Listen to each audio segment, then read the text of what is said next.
আজ তোমাদের সাথে খুব ছোট্ট একটা ভিডিও আমি শেয়ার করব। এটা ছিল ভ্যালেন্টাইন্সের দিন।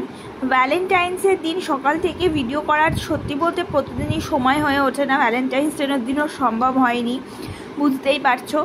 তো যাই হোক, এখন তানিশ দেখো খেলা করছে, বিছানায় শুয়ে উল্টে গেছে। এখনও খুবই চটপট করে উল্টে যায় আর এরকমভাবে একটু একটু করে এগোতে থাকে। হামাগুড়ি দেওয়ার মানে একদম প্রথম স্টেজ।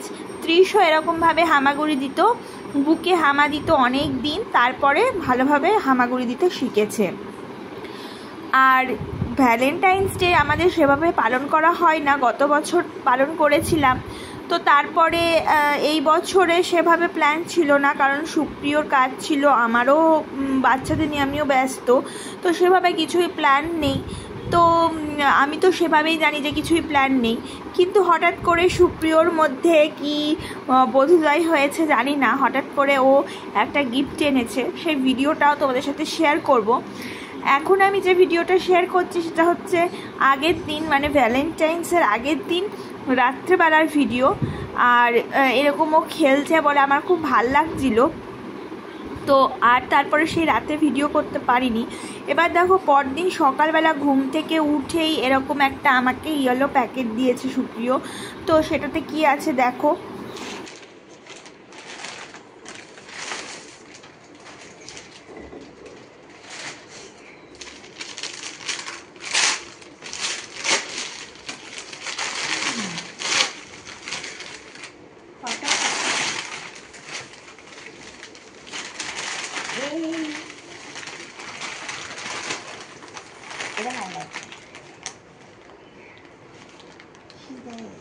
এটা কি ভ্যালেন্টাইন্স গিফট?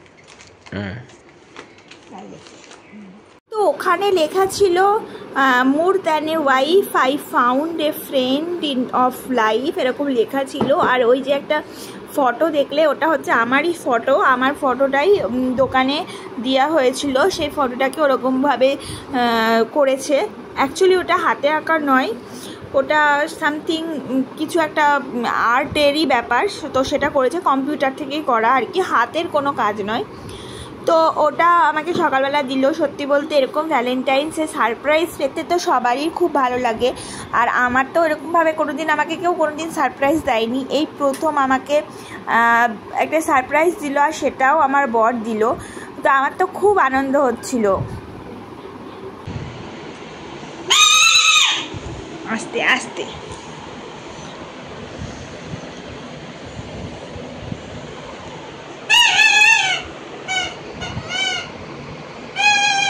এখন দেখো দুই ভাই খেলছে। তো এখনকার মতো ব্লগটা এন্ড করলাম, টাটা।